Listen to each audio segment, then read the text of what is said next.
1 Chronicles 22. David had this idea of building God a house. And God said, no, I don't want a house. I never wanted one. Always want to live basically in the hearts of people. But I'll tell you what, I will build you a house in the sense of a family. And that was it. But David still wanted to build that temple. And now he's telling Solomon what he says God said to him, which is not recorded anywhere. He says, God told me, well, you can't build it because you shed a lot of blood. So therefore you can't build. But Solomon, your son, will build it. It seems to me David was spinning the narrative. God said, no, I don't want a house. I'll just do something for you. But he wanted to believe, well, I wonder why that was. Maybe it was because I have killed a lot of people. I got a lot of blood on my hands. Oh, yeah, well, maybe that's why God said no to me, but maybe that means he's saying yes to Solomon, my son, building it. So the narrative gets spun.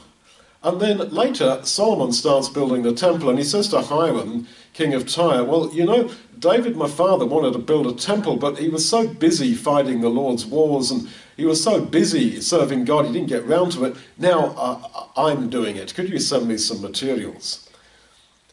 What is said here, even if this is what God said, gets spun by Solomon. According to David, God said, no, you can't do it because you shed a lot of blood. Well, Solomon twists that. Oh, well, my father was a very busy guy, you know. He fought a lot of battles and wars and stuff. He didn't get round to doing it, but he wanted to. But so now I'm doing it. Narratives get spun.